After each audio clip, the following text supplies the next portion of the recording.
Hi everybody and very welcome to this pre-release live stream. I hope you're all doing absolutely fantastic out there. How are you all doing? Let me know who's here. Let's see now. And by the way, as always, I am working with my standard old mobile internet. So if the cuts out or if it starts buffering, just wait and I'll be jumping a little bit on it and fix it, all right? Right, guys, so this came up as a little bit of a spontaneous thing. I thought I'm going to release a video tonight. It is Aviation Thursday after all. You know, we are trying to do this every single Thursday. We will start off with Captain Joe releasing a video at around 8 o'clock-ish normally.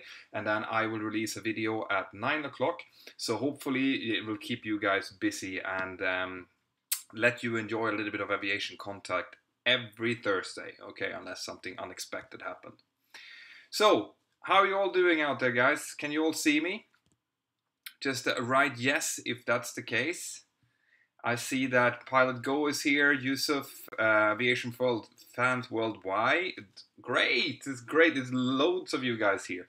So, the way that this works, guys, is I am just going to, just like always, I'll take your questions, okay?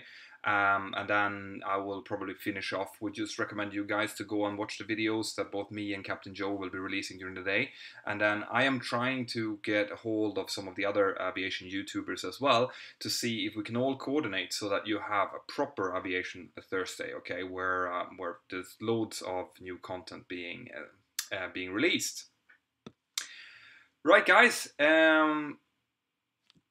Let's see, as always, I will take questions both here from the chat, from the super chat, if it turns out that there's too much people here, so I cannot answer all of them, and also from the Mentor Aviation app chat. And by the way, if you have the Mentor Aviation app, if you think that there hasn't been much noise from me lately, I normally send out some happy push notifications now and then. It's because I'm having problems with the push notifications.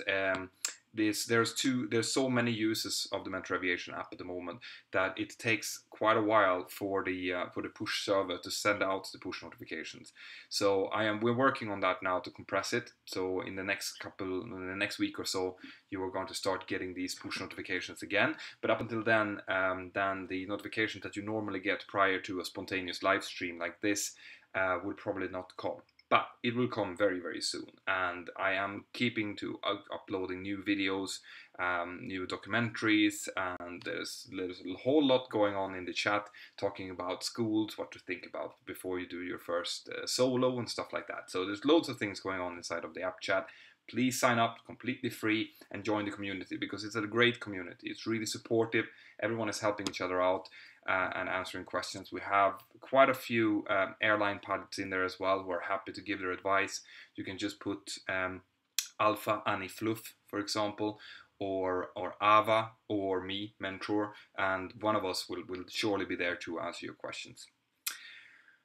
Right, so first question I'm going to take is coming here directly from the chat. Can you please say how many holidays you get as a pilot? Because I'm planning to join a flight school. Well, that's basically two questions. You're asking how much holiday I get as a pilot, and that varies. You'll be probably familiar with this. This varies between airlines. I have 28 days of annual leave. When those 28 days I can connect to my off days. So for example, on a normal pilot roster in my company, you work 5 days and then you have 4 days off. Okay, so that means that if you take 5 days of annual leave, you will have 4 days off, then 5 days annual leave, and then another 4 days off, which gives you a grand total of 13 days off for each 5 annual leave days, which means that you can have quite a lot of leave with those 28 days. All right. When it comes to doing flight school, I wouldn't count on too much leave. Because if you're doing an integrated course, for example, you have to squeeze through all of the ATPL subjects plus the flying in about 2 years. And that is, that's a very tight schedule. So you'll probably get a week or so or a couple of days off now and then, but I wouldn't count on too much annual leave during your training, right? So just be mentally prepared that it's going to be 2 years of hard work. So plan for that. Make sure that you take some time off when you need it, rest, speak with your family, speak with your friends. It's really important in order not to get burned out. I had a question there. Do you come from Sweden? And yes, I do. I am a proud Swedish citizen. However, I do live in Spain, and I've been working for a English-speaking company for over 15 years. So hence the little bit of a mix of dialects that you might hear. How do you check brake temperature on a Boeing 737 from the Mentor Aviation chat? That's a great question. Actually, that is an add-on. Okay, so some 737s have brake cooling or temperature meters, so you can actually go in and have a look and see what how hot the brakes are. But in my airline, we don't. So what we do instead is that we calculate the brake cooling time from tables. So we open up an old-fashioned table, the kind that you have been used to during your ATPL theory, and we check, we go in with the weight of the aircraft, the outside air temperature, the brake on speed, and then we find out how much time the brakes will need in order to cool down before they can be used again. So it's an old-fashioned way, but that's the way we do it anyway, and I'm sure that Airbus has a more modern system for it. What's the longest flight you've ever done? I have done a 10-hour straight flight, which is pretty much what you can do with the 737 if you're going to have some reserve fuels as well. And that's a 10-hour flight from Seattle to Dublin, flying up via Canada, over Greenland, via Iceland, and then straight down via Scotland, actually down to Dublin. Fantastic flight, taking off in the evening in Seattle time, flying up towards Canada, still dark, so we took off about, I think it was 10:30 local time in Seattle, had about 3 or 4 hours of night before we met the sunrise over Greenland, and before that we had some absolutely spectacular views of the northern lights, the Aurora Borealis. Fantastic, right? It was me and a friend of mine, so we could sit there and chat, talk to each other. There's very little radio traffic when you're flying the Spruce route, as it's called up there. And then we came back to Dublin at about, I think it was about 3 o'clock in the afternoon, Dublin time. So fantastic flight, one of the most fun flights that I've ever done. Yeah, Jacob, 10-hour 737 should be illegal. No, it was fun. It was great fun, and we were catered. It was a brand new aircraft, absolutely brand new out of factory. So Boeing had catered it up with all types of sandwiches and nice stuff for us to eat. Do you prefer long haul or short haul? Well, I'm going to be honest and say that except for that flight, I've never flown long haul, so I can't say anything about it. However, I am very, very satisfied with the life that I have now. Okay, specifically the family part of my life that I have now, because I see my family every day and I can plan my weekends and I never get jet lagged and stuff like that. So that I'm really happy with. But as a pilot, at some point, one or another, I'm probably going to at least try long haul. We'll see. You never know in this industry what's going to happen. If I've been all over the world, well, I've been all over the world, but I haven't been all over the world with work. So that's the benefit of having a lot of annual leave days, that you can actually use them to fly with your family and your friends, the ones that you really want to hang out with all over the world. All right. So yes, I've been around. I haven't been all over the world, but I've been to Australia, I've been to the United States, I've been to Mexico, and I've been all over Europe, obviously. But there's plenty of more places I would like to see. So if you have a flight school out there and you'd like me to come and visit and pay my plane tickets, then please let me know and I'll come over and have a look at it for you, okay? Sam the Ryanair man on the Mentor Aviation chat. Mentor pilot, hello. Were you flying to EGPH from Girona when you had the storm on the weather radar? Were the storms in London? Yes. I was flying from Edinburgh to Girona today, and there were actually loads of cumulonimbus clouds, storm clouds over London, just to the west of Gatwick, actually. And if you've gone into my to my Facebook page, you would have seen the picture that I posted there. That was just when we were flying just west of Brookmans Park, and the storms were just there. So we were at 37,000 feet at that point. And the cloud tops were a little bit above that. So for being in the UK, it's quite unusual because they tend to be just smaller and nicer CBs over there. How many flight hours do you have? I have just north of 10,000 flight hours, okay? But I would have had much more since I've been flying for over 15 years. But the thing is, I've been spending a lot of time in the simulator as well. So I have several thousand hours of simulator instruction on top of that, which of course have been eating up all my flight hours. But that's why I look so young. Agree. Just curious, what angle do you land at? That depends on what flap setting you have. So flap 30 would be about 1.5-ish degrees up, 1 degrees up or so. Flaps 40 is a little bit lower than that, depending on weight and so on. But you fly with the nose up attitudes during the approach. At least with the 737, that might be different if you're flying smaller aircraft. Indian pilots, what do you think about them? I have actually not flown with any Indian pilots so far that I can remember. The only Indian pilot I've ever met in real life, I think, was a friend of mine who was was an instructor in the United States, and he was a really nice guy. All right. I don't make judgment on people or pilots based on their nationality. It's not a professional thing to do, and it's very rarely accurate. Any advice on acing the entry test for flight schools? Yeah, I've done a video on that. Go in and have a look at it. I don't, all tests are different, so I'm not going to be able to give you like a broad carpet, this is how you ace every test. But the background of how a guy who's recruiting is thinking, that I can give you. Okay, I'm close to that myself. I'm not actually a recruiter myself, but I have friends who are, and we talk to each other. So have a look at that video and think about what kind of person that you would like to employ. It's likely that if you act like one of those persons, you're probably going to be quite successful. Go out on the internet, check for preparational tests, so for pilot aptitude tests. Just Google that and you'll find loads of them. Do a few of those so that you're familiar with the concept of aptitude testing. File a little bit on your CV to make sure that it's nice, short, to the point, and then just go out and search on forums and talk to previous people who've done these similar tests and stuff to see what you can do. But it's really important, and this is really important, guys, that you do not come to a test with your mind made up. Okay, so that you think that certain things are going to happen. Because if certain things do not happen in that case, it's likely that you're going to be thrown off your game a little bit, and that might affect the outcome. So have a general idea of what's going to come. Prepare yourself as much as you can. Make sure that you sleep properly before you go. Have a good meal in the morning, even though you don't feel hungry because you're so nervous. And that is the best way that you can prepare. Okay? And remember that if you've been called for an interview, it's very likely that you've been called because they need you. All right?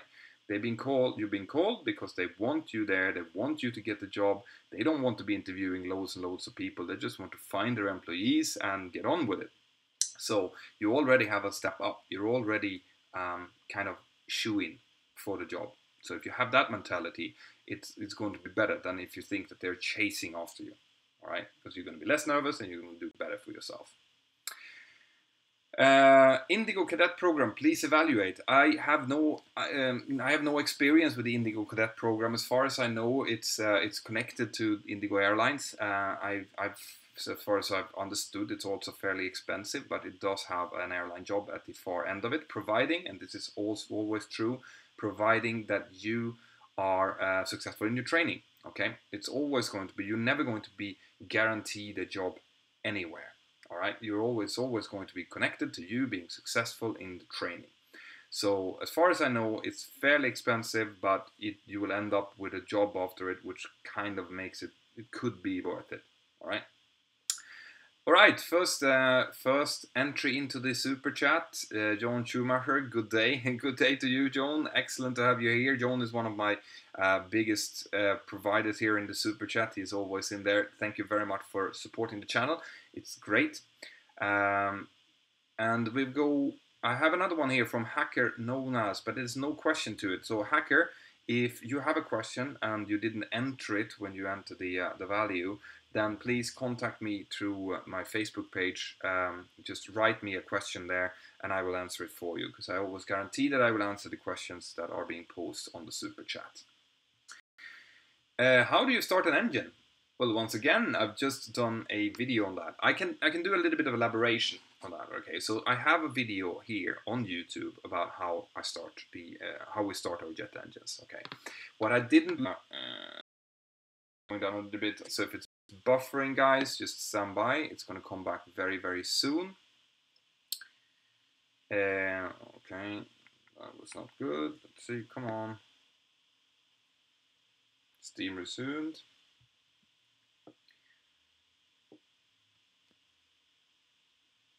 Alright guys, I'm trying to fix the internet, so if you see me here fiddling around, it's because I'm sitting here with my internet and trying to fix it again, okay?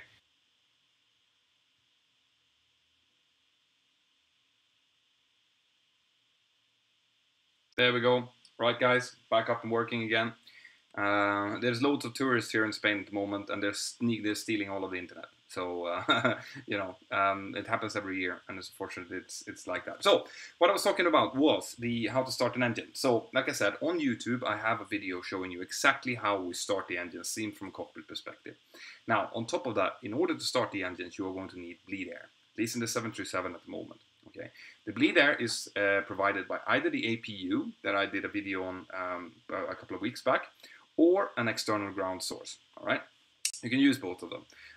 You need to start the APU, and then you need to leave it running for about 1 minute before you can use it as a bleed source. And before we start our engines, you might have noticed this when you're a passenger, that the air conditioning disappears. All right, as we're pushing back, the air conditioning disappears. It goes all quiet, and then the engine starts revving. And that is because we had to use all of the available bleed air to start the engines. So we start them one at a time. So we turn off the air conditioning packs. We make sure that we have the pressure that we need, which we always do because the APU is great. And then we start engine number 2 first. We let that run up to about 25%. Then we add the fuel, which you will see in the video.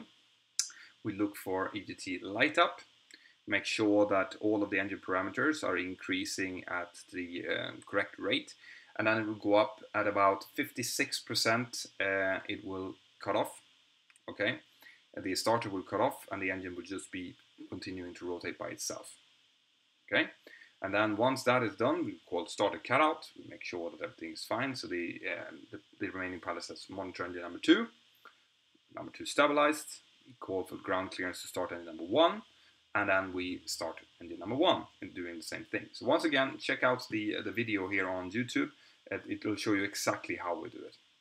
Have you ever tried flying an Airbus? No, I haven't. I'd love to. You know, Airbus is a completely different system, it's a completely different philosophy. I would love to try it. But as always in the airline business, you fly the aircraft that your company has. So no matter what, I will not be flying an Airbus unless my company chooses to buy an Airbus. Right now we're just waiting for our 737 Maxes to arrive. What has been the scariest, what has been your scariest moment as a pilot? I can't really remember to have a really scary moment. Okay, it might sound strange, but what tends to happen is that when things start to go wrong, so when you have several things happening that are not in your favor, it might be something technical, might be medical, might be something else, you get very, very focused. Okay, and you work as a team, and you okay, so how do you think we should do that? We will do it like this. All right, let's go this way. So you become very, very focused, kind of like as an athlete who is in a race. Okay, so you don't really get scared. You might get scared when you get down on the ground afterwards, when you realize that, oh shit, that could have gone bad. But I haven't been, fortunately, so far, knock on wood, I haven't had one of those. I've only had some minor things like flak problems, stuff like that. So I wouldn't. You can get scared, obviously, and that would probably happen if you've made a huge miscalculation. Maybe when taking fuel and you get to your destination and it's full of CBs that you didn't count on, and you see that all your options are running out. That would be scary. Okay, this is why we have to evaluate our weather situation and take extra fuel and stuff when needed to. But it's really scary moments, not really. Okay, and that should probably make you guys feel better as well. Aviation fans worldwide, thank you very much for your contribution. If you had a question, which I see there was no question written, once again go into the Facebook page or the Mentor Aviation chat and send me that and I will answer it for you. Okay. What is the cheapest route to become a pilot? From Scarsol on the Mentor Aviation, sorry, on the Super Chat. The absolute dirt cheapest way of becoming a pilot is probably to shop around doing the modular route. All right, and when I say shop around, I mean look worldwide for the cheapest schools. Now, that is the cheapest route. It might not be the route that will give you the best opportunities to become a commercial pilot. Okay, because very rarely are the absolute cheapest solution the best solution. All right, so you can probably get away with a package deal at about 35, maybe even lower than that, 35,000 euros for everything up to CPL and multi-engine instrument rating, all of that. I've heard of that. However, you have to ask yourself why it is so cheap. Okay, most of the time, if you do it the modular way and you go through maybe a small flight school and then you get your theory package and you read that yourself and stuff, it's going to take a lot of work on your behalf. You won't get as much tuition as you will if you go through an integrated route, which might not be a problem if you have really good kind of work ethic and study ethic. But you just have to be aware that you are going to have to go through the same exams like everyone else, but you might not have someone explaining things to you. So doing the absolute cheapest route would probably be going that way. I would recommend maybe to go out and look for the next cheapest thing. You know, try to look in Europe. If you're in Europe, for example, look for a school that is giving really good training for maybe in a country where the prices are generally cheaper. Look for Poland, for example, Spain maybe.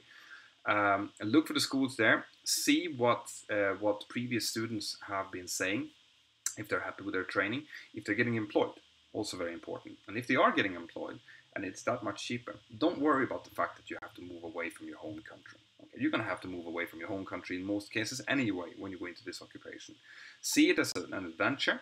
And if you're thinking about, well, it's going to be much cheaper if I stay home with mama and you know, eat their food or whatever, remember that we're talking a huge, humongous expense, which is the flight training, up to anything from 50 to 100,000 euros. So, you know, if you can save 20,000 euros on your education, that is going to give you a lot of food and housing, you know. So just keep that in mind when you're looking. You might get the same quality of training for much less, but you might have to stand for housing. And in some of these cases, the schools are actually, you know, providing housing, you know, maybe for a small fee. So check it out. L3 assessment soon. Any last minute interview tips? Ooh, great. First of all, congratulations for getting that far. No, I mean, when it comes to interviewing tips, I've been burned by giving interview tips that are, you know, in my view, perfect for me and my airline, and might not be for another airline. So I'm not giving a specific interview tips. Just make sure to be relaxed, be yourself, be likable, and if you don't know the answer to a question, be honest and say that I'm going to have to look that up or whatever. Just don't bullshit them. They will see that from a mile away.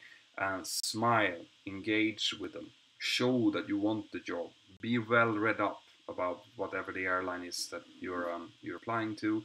I'm not familiar with exactly the L3 assessment, might be for a school or might be for an airline. I'm not sure. Anyway, but remember that, and remember what I said earlier in the stream as well. It's likely that you've gotten that far because you are that good, and because they want you there. So remember that. Take a deep breath, and you know, just ace it for me. Right? Let me know how it goes. Best of luck. Okay, guys, this is not going to be one of those really long streams, all right?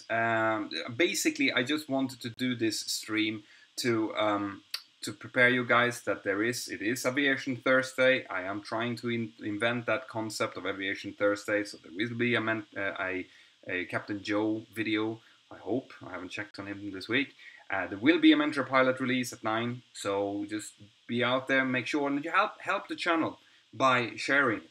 Okay, if you like the video, share it on Facebook, on whatever social media that you can think of, because it really helps the channel, and the channel is growing quite quickly now, which is great. It's going to enable me to do much more cool things coming up, so your help is greatly appreciated.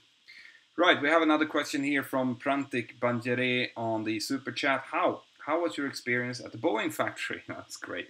I mean, when we got there, all right, Boeing knew that we were coming to pick up an aircraft, which meant that when we and my wife arrived in Seattle, Boeing was there to pick us up, all right? They drove us to our hotel, and then they gave us a phone number, said just call this number if you need any help. So, you know, we were there for 3 days, we were there a little bit extra just to enjoy ourselves a little bit in Seattle and see the city, which is beautiful, by the way. So we gave them a call after a day, said, listen, can we come and have a look at the Boeing factory? And they said, yeah, sure. They sent their driver, picked us up, drove us up to the factory. We got entry tickets, went on the tour to see the 777 line, the 787 line, the 747 line. Absolutely fantastic. Every aviation fan should go there and have a look at it if they get the chance, because it's really, really cool. So I would recommend it to everyone. And then once we were ready, they drove us back, and then they picked us up, obviously, to go and have dinner before we picked up the new aircraft. All a very cool experience. Something I highly recommend if you get a chance. Alright, so do you look forward to 737 MAX? Yeah, I would be crazy if I wasn't. You know, new technology is always cool. All pilots who are worth their salt is going to think that it is cool to start operating a new aircraft type, even though it's kind of the same aircraft type, but it's a newer, fresher, and better model. So yes, the short answer is yes, I am looking forward to that. Some last recap questions here. Mentor, what kind of facilities do the crew rooms typically have? Yeah, well, it depends on what you need a crew room for your airline, general kind of briefing. You will have a computer, you will have a fax machine, internet connection, obviously. There will probably be papers, there will be a desk, and that's about it. You know, if you come into to like a normal briefing room that the airport provides. In the US, they have lounges and stuff for the pilots. Really nice. If you work for an airline, it's going to be different depending on what airline it is. Some airlines, they have little lounging chairs and, you know, coffee machines and soda machines and stuff like that, together with their stands. And normally, like in my airline, you have a stand where the cabin crew stands on one side and the flight crew stands on one side. They have a computer each. They brief each other on their stuff, and then they come together and they brief all of them together. What did you do in the military? Good question. I did actually my military service as an airport firefighter. So I was a firefighter, which gave me a firefighter certificate, which was great because I could work as a firefighter while I was doing my flight training after that, which was brilliant. And it gave me a better understanding for the firefighting perspective, which is something that you might have noticed when I was talking about the slide and stuff in how to open, if you can open an aircraft door, and you will probably notice some of that tonight as well in the video. Right, guys, if you don't have any more questions, if you do have any more questions, I'll give you some chance to go into the super chat. Otherwise, I'm going to round it off here. There will be a live stream as always on Sunday, probably on Sunday evening this time because I'm working late next week. But there will always be, if I have the chance, a live stream on Sundays. There will be a release today on Thursdays, on Aviation Thursday. And I might squeeze in another release as well during the week if I see this problem. There will be more mentor cadets as well. All right, guys, have you missed the mentor cadets? All right, do you still want me to continue with the mentor cadets? What do you think? You just write yes or no. Now, 1, 2, 3.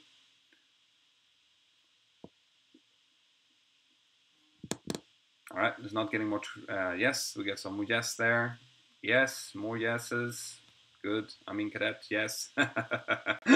All right, cool. No, okay, so we have a few no's as well. There's a few more no's, a few more yeses. All right, cool. So there's an overwhelming majority for yeses, so I will be sending them out. Unfortunately, Maria has dropped off. I'll see if I can get her back when her schedule comes down a little bit after her training has slowed down a bit. But Dyfrig is definitely working there, and Damien in the US, he's coming with some stuff as well. I'm coaching them a little bit to try to get the Mentor Cadet videos a little bit shorter, but those will be bonuses, all right? So you have the normal Mentor Pilot videos that will come out on Thursdays, the live chat like this on Sunday, and then you might get some bonus videos now and then, so it's always worth going into the channel and see if there's something new up. Cool, guys. Let's see. Then we'll take one more question. I really like this, guys. I find it very hard to stop these live streams because it's really fun. Mentor, are the new 737s better than the older ones? In what ways? And when you are self-positioning stand, do you turn off the hydraulics? No, the new 737s are not better than the old ones as long as they're on the same type and they have the winglets, all of them they're same. Some of the avionics are better. The MCP is a little bit more clear on some of them. But generally speaking, I personally feel that the older ones tends to fly a little bit better than the newer ones. But that's just me because I'm an old grumpy captain, I guess. We don't switch off the A-pumps anymore. The A-pumps are constantly on until we shut the aircraft down at the end of our duty. So, if the RVR is lower than 200 feet or lower than the minimum requirement to land, do you hold on wait for clearance or clear to divert? Also, keep up the good videos. Yeah, good question. So, if we know that the weather is going to be poor, we probably take some extra fuel in order to hold for a while, okay? And then we have what's called commercial alternates, so we know where the company wants us to go in case we cannot land. So, if I have time, I will get in contact with the company, with operations. I will ask them, do you have any other requests? Otherwise, in 5 minutes, we will divert. And if we haven't started our approach, then we will just divert to our commercial alternate, and that's it. Right, guys. Jastev, okay, I feel that I have to answer this one. Can we lie in our pilot logbook so that we can get more hours? And there is a resounding no to that, all right? That goes without saying. You cannot fake log. It's happened, all right? There have been people who's been caught fake logging, who's been sitting under the approach, you know, logging takeoffs and landings and logging them as their own. No. If you find out, you will lose your job, you will lose everything, all right? You might lose your license. So, no, do not do that, all right? It is bad for you because you show off experience that you do not have. It is bad for the airline because they expose themselves to risks. It's bad for everyone involved. So I don't want to hear any of my followers doing something like that. Right, guys, once again, there is a new video coming out tonight. There is, Captain Joe has a new video. I have a new video. I will see if I can convince some of the other aviation YouTubers to start releasing on Thursdays as well. Keep supporting the channel, and guys, if you want to really support the channel, go in and check out the Patreon crew as well. I'm involving them a lot at the moment, and if you are a patron already, thank you very much for all of the help you're doing, because I'm now pre-screening them. I'm sending them the videos before I get some suggestions whether or not I should change some stuff, which videos I should release and which I shouldn't release and stuff like that. So if you want to be part of that crew, then go into www.patreon.com/mentorpilot and join up with the crew, and you will support the channel as well. For now, have a fantastic evening. I hope you really enjoy the tonight's release, and wherever you are out in the world, take care of yourself, and I'll see you on Sunday.